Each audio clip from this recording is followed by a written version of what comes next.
कैसे ये केमिकल लोचा किसी को हत्यारा बना सकता है। जो भी इन्वेस्टिगेशन में सामने आया है उस हिसाब से अगर देखा जाए तो कोई भी साधारण सामान्य दिखने वाला क्राइम अगर करता है तो ऐसा नहीं कि वो क्राइम करने में सक्षम नहीं था या नहीं कर सकता। उसके पीछे की परिस्थितियाँ, लोग, उसके मॉरल वैल्यू सब कुछ मैटर। पूर्ण रूप से अंजाम देने के लिए आपका दिमाग भी उतना शातिर होना चाहिए। हर बार हम अपने बिहेवियर को करेक्ट नहीं करते मैम, हम अपनी थिंकिंग को चेंज कर देते हैं। इसे कहते हैं कॉग्निटिव नैरोइंग। साइको किलर इस केस में कहना थोड़ा अलग हो जाएगा। ये फाइनेंशियल डिपेंडेंसी, इमोशनल इंटीमेसी के ऊपर हावी पड़ गई। सबसे आसान तरीका कह देने का कि समझें, क्योंकि वो समझेंगे ज़रूर, उसके बाद वो समझाने लगेंगे जो हमें नहीं समझना है। पेरेंट्स छोड़ देते हैं ना। कारण ये नहीं है कि वो छोड़ना चाहते हैं, कारण ये है कि हम 10 चीज़ें बैलेंस कर रहे हैं। बीच में एक पर्दा रहता था, बच्चों में लिहाज रहता था कि वो पलट के उस लेवल पर नहीं सुना देते थे माँ बाप को जिस लेवल पे न्यूक्लियर फैमिलीज में सुना देते। 2 लोगों ने क्राइम कमिट किया और ये दोनों, इसे हम लोग साइकोलॉजिकल टर्म में कहते हैं डायडिक रीइंफोर्समेंट। नमस्कार, स्वागत आप सभी का। आप देख रहे हैं अमरुजाला.com। आपके साथ मैं हूं प्रतीक्षा। एक मामला एक बार फिर सोशल मीडिया पर, समाचारों पर, खबरों में और हमारी जहन में सुर्खियों में है। वो खबर है चेतन केतन सिया केस। किस तरीके से एक 20 साल की लड़की ने अपने माँ बाप को शादी के लिए ना बोलने से ज्यादा किसी बेबस इंसान की हत्या कर देना ज्यादा आसान समझा। ये कोई पहला मामला नहीं है। इससे पहले भी हमने इस तरह के कई मामले देखे जो कि हाई प्रोफाइल कैटेगरी में आ गए थे। इससे पहले का सोनम का केस, इससे पहले मुस्कान का केस, ढेरों केस हमारे सामने दिखाई पड़ते हैं। कैसे एक सामान्य से दिखने वाला व्यक्ति हत्यारा हो जाता है, कैसे एक सामान्य बातचीत करने वाला व्यक्ति हत्यारा निकल जाता है। किसी की हत्या करना उसके लिए आसान सा हो जाता है। आपके और हमारे बीच में जैसे लोग होते हैं वैसे ही दिखने वाला व्यक्ति कैसे किसी को मौत के घाट उतार देता है। सिया चेतन केस के बाद यह सवाल एक बार फिर उठने लगे हैं कि क्या दिमागी केमिकल लोचा होता है या बचपन से इस तरह के संकेत होते हैं उस तरह के व्यक्ति में जो किसी को मौत के घाट उतार सकता है। क्या होता है दिमाग में, क्या चल रहा होता है जहन में, कैसे वो व्यक्ति सामान्य व्यवहार दिखाता है लेकिन उसके दिमाग में चल रही होती है साजिश। कैसे इस तरह के लोगों को हम पहचान सकते हैं और कैसे ये केमिकल लोचा किसी को हत्यारा बना सकता है। इन्हीं सारे सवालों का जवाब लेंगे हमारे साथ मनोचिकित्सक, जिनको आप पहले भी अमर उजाला पर कई कार्यक्रमों में देख चुके हैं। प्रेमवदा जी हमारे साथ हैं। बहुत शुक्रिया मैम आपका। मैम, सोशल मीडिया पर एक अलग तरीके की बहस छिड़ी हुई है। मैं इन सारी चीज़ों से अलग ले जाना चाहती हूँ और ये जानना चाहती हूँ आपसे कि जब इस तरीके के मैटर सामने आते हैं, एक 20 साल की बच्ची जो ढेरों सपने शायद उस वक्त जहन में पनप रहे होते हैं, पर कैसे ऐसा हो जाता है कि एक माँ बाप को भी नहीं पता होता कि उसका बच्चा जो है हत्यारा निकल रहा है या उसकी बच्ची जो है किसी की हत्या की प्लानिंग कर रही है। क्या आपको लगता है, मनोविज्ञान क्या कहता है, क्या इसके कोई संकेत होते हैं या बचपन से उस तरह के व्यक्ति अलग तरीके से दिखते हैं? मतलब मैं थोड़ा सा खुद भी कंफ्यूज हूँ, इसलिए मैं चाहती हूँ आप थोड़ा इस पर रोशनी डालें। बहुत अच्छी जगह से शुरुआत की हम लोगों ने। तो ऐसा नहीं होता है मैम। कोई ये एक सोसाइटी का मिथ है कि जो बुरा सोच रहा है या जो कुछ इविल कर रहा है, जैसे राक्षस, मतलब अगर मैं बोलूँ राक्षस तो आपके जहन में क्या आएगा? 2 दांत निकले हुए हैं, सींग हैं, इमेज वही है। और हम लोग इसी मिथ को मानते हुए चल रहे हैं कि अगर कोई कुछ दुष्कर्म करने वाला है तो वो ऐसा दिखना चाहिए, उसका व्यवहार ऐसा होना चाहिए, पर ऐसा होता नहीं है।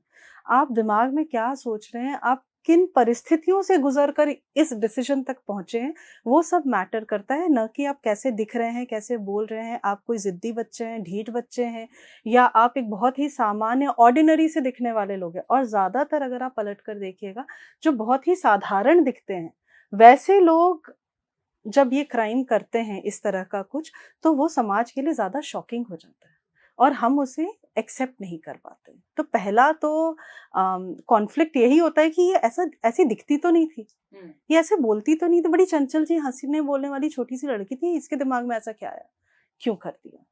तो ये अभी गिवन सर्कमस्टांसेस में जो भी तथ्य हमारे सामने आए हैं इस केस को लेकर, उसे मैं लेबल नहीं करना चाहूंगी क्योंकि it is yet to be proved, लेकिन जो भी इन्वेस्टिगेशन में सामने आया है उस हिसाब से अगर देखा जाए तो कोई भी साधारण सामान्य दिखने वाला क्राइम अगर करता है तो ऐसा नहीं कि वो क्राइम करने में सक्षम नहीं था या नहीं कर सकता था। उसके पीछे की परिस्थितियां, लोग, उसके मॉरल वैल्यू सब कुछ मैटर करता है।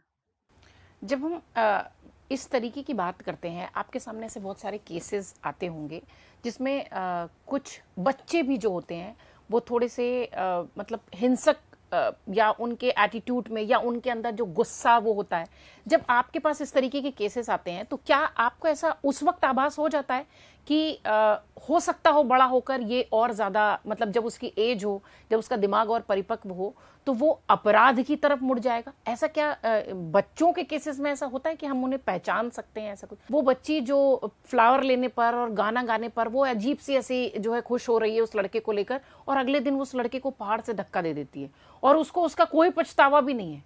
ये जो एक साइलेंट किलर दिमाग में बैठा होता है, ये इसको कैसे पकड़े? ऐसा नहीं है। आप अगर नॉर्मली, पहले मैं आपके पहले सवाल का जवाब देती हूँ, तो अगर आप देखिएगा जो लोग ज्यादा क्रोधित होते हैं या आवेश में आकर कुछ भी बोल जाते हैं, अक्सर वो लोग बहुत ही सरल होते हैं। अपने क्रोध को निकाल कर वो शांत हो जाते हैं, फिर उनके मन में वो कुछ लेकर चलते हैं। ऐसा नहीं कि उसके बाद वो प्लानिंग कर रहे हैं। और इसी में कुछ कैटेगरी के लोग होते हैं जो उस समय जाहिर नहीं करेंगे और उसके बाद वो मन ही मन प्लानिंग करते रहेंगे। उसके बाद फिर वो आपसे, वैसे लोग बदला लेते हैं। जैसे आपने सुना होगा 10,000 के लिए किसी को मार दिया, 10,000 उधार लिया था, लौटा ही नहीं रहा था, फिर जाकर उस इंसान को मार दिया। और तभी लगा 10,000 के लिए कैसे मार सकते हैं कोई। लेकिन वो 10,000 लेने के समय उस सामने वाले ने, जिसने उधार दिया था, उसने क्या बोला, उसके ईगो को कहाँ हिट किया, उसने फिर क्या प्लानिंग की, तो वो परिस्थितियां हमें नहीं पता होती हैं। अगर कोई बच्चा बहुत जिद्दी होता है, क्रोधित होता है या बहुत ही हिंसक होता है व्यवहार में, कोई जरूरी नहीं कि वो आगे चल के क्रिमिनल हो। किसी भी क्राइम को पूर्ण रूप से अंजाम देने के लिए आपका दिमाग भी उतना शातिर होना चाहिए। तो इन एनी केस, चाहे वो आदमी सक्सेसफुल हो या क्रिमिनल हो, अगर वो इंटेलिजेंट नहीं है तो वो कुछ नहीं परफॉर्म कर सकता है।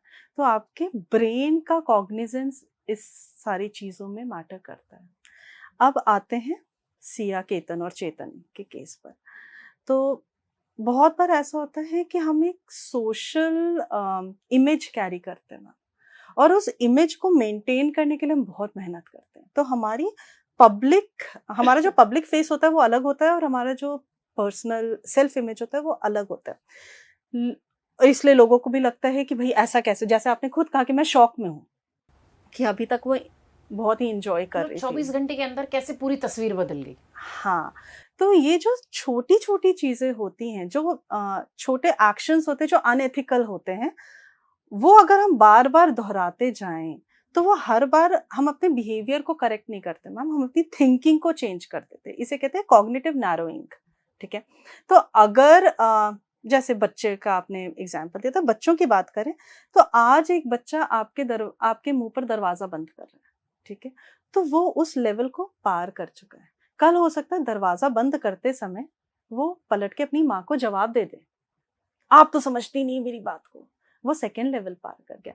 तीसरा लेवल हो सकता है माँ दरवाजा खोलने की कोशिश कर रही है, बच्चा अपनी तरफ से उसे और ताकत लगा रहा है। तो हर बार आप देखिएगा वो लेवल इंक्रीज करता जाता है क्योंकि हम फर्स्ट लेवल में या प्रीवियस लेवल में कंफर्टेबल हो जाते हैं। यही चीज मैं अज्यूम कर रही हूँ कि हुआ होगा सिया के साथ भी, कि जो हो रहा है वो अनएथिकल नहीं, वो ठीक है, मैं जस्टिफाई करते जा रही हूँ। हो सकता है उसे केस में भी यही हुआ और वो सोशल इमेज को मेंटेन करने के लिए उसने कभी जाहिर नहीं किया हो बाहर वालों से कि मुझे शादी नहीं करनी है या कोई परेशानी है व्हाटएवर, और धीरे धीरे उसके लिए धक्का लगाना वाज अ नॉर्मल एक्ट। और वो शुरुआत कहीं से तो हुई ही होगी। फिल्म 17 करोड़ रुपए का हाँ, वो एक महल बुक था।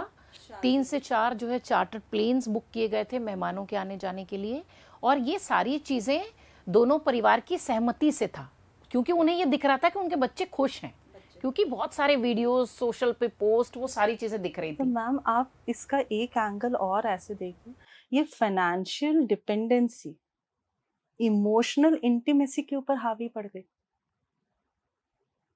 अगर मान लीजिए 6 महीने में, साल भर में भी किसी 2 नए जोड़े के लिए 1 करोड़ खर्चा करना कोई मामूली बात मामूली नहीं बात है। नहीं होती। अगर 1 करोड़ रुपए, बाकी तो घर वालों ने क्या तैयारियां की इस पर नहीं जाते हैं। अगर लड़के ने 1 करोड़ रुपए लड़की के ऊपर खर्च कर दिए, तो भी तो फाइनेंशियली डिपेंडेंट थी, और उसके दिमाग में ये भी था कि भाई क्योंकि ये इतना कर रहा है तो इससे मैं खराब से बिहेव नहीं कर सकती, मुझे अपना बर्थडे इसके साथ नहीं मनाना है, फिर भी मैं जाऊंगी। पहले की जो पेरेंटिंग थी, मुझे लगता है आज पेरेंटिंग ही सबसे बड़ी चुनौती है, खासतौर से ये जेनजीज की अगर बात करें तो। ये एक जो टर्म आया जेनजी टर्म, इनके इमोशंस, इनके दिमाग में चलने वाली चीज़ें वाकई में रिसर्च का, शोध का विषय हो गई। पिछले कुछ समय से हम बहुत सारे ऐसे केसेस भी देख रहे हैं। जब हम किसी व्यक्ति का अध्ययन करते हैं, उसके ऑरा का अध्ययन करते हैं, उसको समझने की कोशिश करते हैं, तो वो कौन सी दिमाग के वो कौन सी हिस्से होते हैं, या वो कौन सी ऐसी बातें होती हैं जो ये बताता है कि व्यक्ति जैसा दिख रहा है वैसा नहीं है, उसका पर्सोना वैसा नहीं है। क्या जो मनोचिकित्सक होते हैं वो इसे क्विक अटेम्प्ट कर पाते हैं, पकड़ पाते हैं? हाँ मैम, पकड़ में तो आ जाती हैं चीज़ें। जैसे बहुत सारी चीज़ होती है। अब इस पर्टिकुलर केस में एक होता है हाइंडसाइट बायस, ठीक है। जैसे जब केस हो गया, जब क्राइम हो गया, जब हमारा प्रेशियस केतन खत्म हो गया, कोई भी कारण से खत्म हुआ, उसके बाद हम डॉट्स जोड़ते हैं।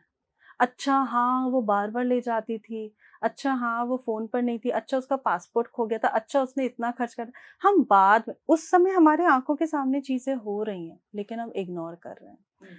दूसरा, ये ह्यूमन नेचर होता है कि हम हर चीज़ को नॉर्मलाइज़ कर देते हैं। अरे लड़की फ़ोन पे उतना बात नहीं करती, शर्माती होगी, नॉर्मल है, उसे नई-नई शादी हुई है, हम लोगों से क्या बात करेगी। या वो बड़ा ज़िद कर रही है केतन से कि चलो-चलो, बार-बार ऐसे क्या, अरे नया-नया प्यार है, पपी लव है, कोई नहीं, जाने दो। मैम ये जेन ज़ी या पुरानी पेरेंटिंग प्रॉब्लम वो है ही नहीं, प्रॉब्लम है कम्युनिकेशन। ऐसा नहीं है कि केतन को कोई भी रेड फ्लैग नहीं दिखा होगा, लेकिन मुझे लग रहा है कि नॉर्मल है, तो चलो मैं मान के चल रहा हूँ नॉर्मल है। कपल्स में क्या होता है, जैसे अगर मैं कुछ गलत करूँ, तो मेरे हस्बैंड या मेरे स्पाउस रोक देंगे कि दैट इज़ नॉर्मल बिहेवियर। लेकिन अगर वहाँ वैलिडेशन मिलने लगता है, तो वो रीइंफोर्स हो जाता है और वो चीज़ सही लगने लगती है कि कोई और सॉल्यूशन नहीं है। सॉल्यूशन तो बस यही है कि केतन को धक्का लगा रहे हैं, धक्का ही तो लगा रहे हैं, ना मार रहे हैं, ना ज़हर दे रहे हैं, कुछ नहीं कर रहे हैं, गिरेगा, मरेगा तो ठीक है, नहीं मरेगा तो चोट लगेगी। हम कुछ गलत नहीं कर रहे, वी आर ओनली पुशिंग। हो सकता है ऐसा वार्तालाप हुआ हो।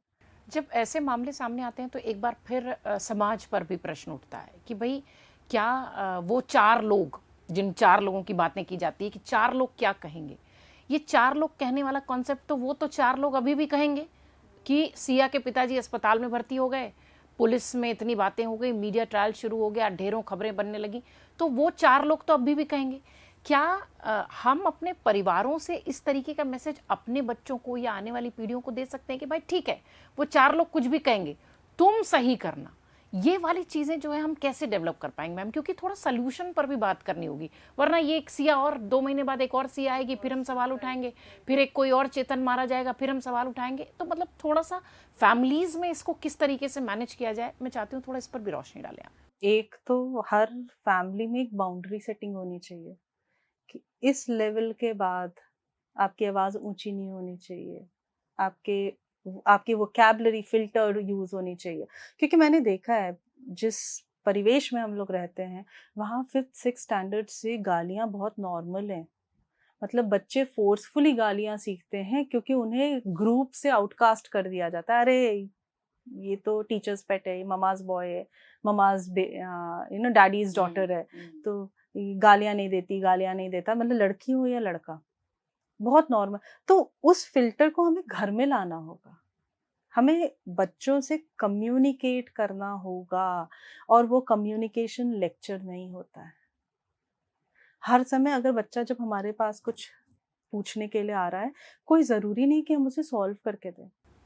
हम सुन तो उसे लें कम से कम। एग्ज़ैक्टली हाँ, ma'am listening is a skill जो लोगों में नहीं है। हम में पेशेंस नहीं है, चाहे खुद का बच्चा हो या खुद के माँ-बाप हों। हम एक टाइम में बस यार बंद करो। हम लेक्चर दे रहे हैं, बहुत मज़ा आ रहा है, लेकिन कोई हमें लेक्चर दे रहा है तो हमारे कान बंद हो जाते हैं। हमारा बॉडी लैंग्वेज चेंज हो जाता है। तो बात वही है, और लेक्चर के बाद इम्प्लीमेंटेशन भी मैटर करता है। तो आप इट इज़ नॉट नेसेसरी कि आपका बच्चा शायद आपसे इसीलिए कतराने लगता है क्योंकि उसे कहीं न कहीं लगता है कि आप जज कर रहे हैं। वो जजमेंट के लिए 4 लोग नहीं आते, शुरुआत घर से हो रही है, और तब 4 लोगों का डर है। क्यों नहीं सिया बोल पाई कि मुझे इस लड़के से शादी नहीं नहीं करनी है? करनी, क्यों उसे मैं लगा वही कि कह रही हूँ मारना आसान है? कि माँ बाप से बोलने से अच्छा एक इंसान को, चलते फिरते इंसान को मार दो।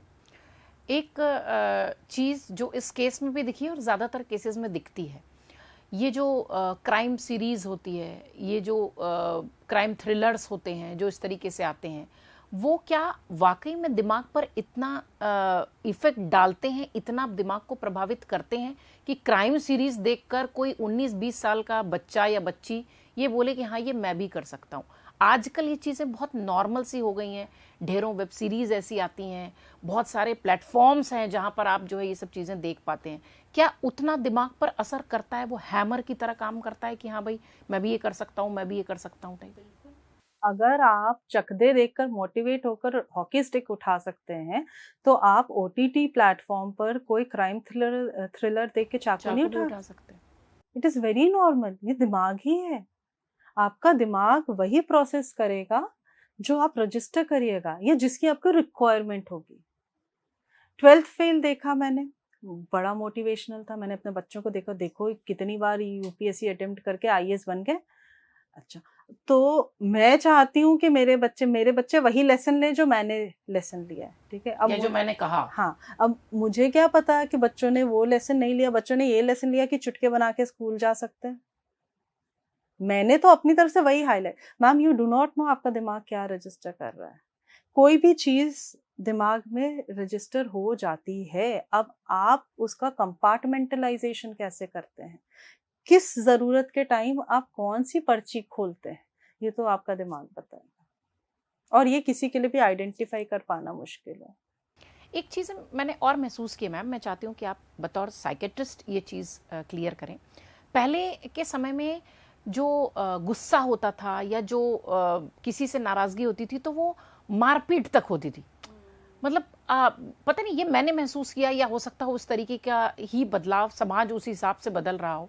और आज आपकी गाड़ी टकरा जाती है, पार्किंग नहीं मिलती तो आप गोली मार देते हो, आप उसकी जान ले लेते हो।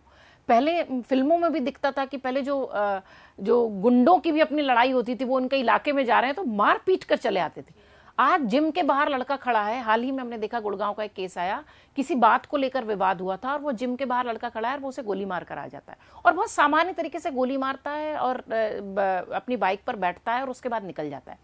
क्या इस वक्त का स्ट्रेस, इस वक्त का अकेलापन, इस वक्त का जुझारूपन जो है वो हमारी भावनाएं, संवेदनाएं मारता चला जा रहा है कि हमारे लिए मारना बड़ा आसान हो गया, किसी का जान ले लेना कितना आसान हो गया?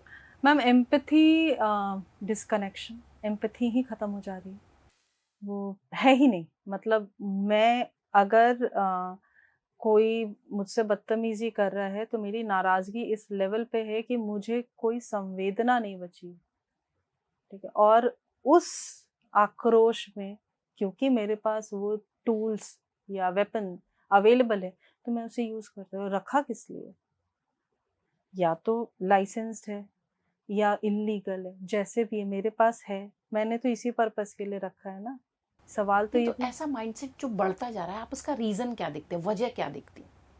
मैम, एक तो एंगर मिसमैनेजमेंट, दूसरा बिहेवियर डिसऑर्डर, तीसरा ये जो इतनी आसानी से मैं स्क्रीन पर गोलियां चलते हुए देख रही हूँ, ठीक है? तो उसे अगेन मैं रजिस्टर कर रही हूँ, और मेरे लिए ट्रिगर ही तो दबाना है, और क्या करना है। चौथा कि किसी और से बातचीत नहीं हुई है कि उस इंसान का बिहेवियर नॉर्मल था। तुमने गाड़ी मारी पीछे से तो वो पलट के उतर के आकर या वो 2 गालियां बोल के आगे बढ़ गया, फिर तुम रैश ड्राइविंग करके आगे जाके गोली मार रहे हो। तो ये मैंने कभी किसी से सुना ही नहीं कि गाड़ी किसी और को अगर मुझसे तकलीफ होगी तो वो नाराज भी हो सकता है। नाराज होने का अधिकार तो मेरा है, और उस नाराजगी में मैं कोई भी लेवल पार कर सकता हूँ या सकती हूँ, क्योंकि ये नॉर्मल है। सब बर्दाश्त कर ही लेंगे, आज तक करते आए। अगर मेरी आवाज इतने डेसिबल में होनी चाहिए और मैं डबल डेसिबल में बात करती हूँ तो ये नॉर्मल है, और पूरे संसार ने ये ठेका लेके रखा है कि वो मेरा बोझा ढोएगा। तो इसलिए मुझे तो भाई जागीर है मेरी, मैं जैसे बिहेव करूँ। तो this is all related to हम वो फिल्टर अब नहीं लगा रहे ना कि जहां हमें रुकना है। हमें ये लगता है कि अगर आज हमने अपना एंगर नहीं दिखाया तो हम में कुछ कमी है। हम ये नहीं सोचते कि क्षमा बड़न को शोभती, छोटन को अपराध। उस समय तो हम भूल जाते हैं, हमें तो याद ही नहीं। हम अगर हम गुस्सा दिखा रहे हैं तो हम महान, हम पावरफुल हैं।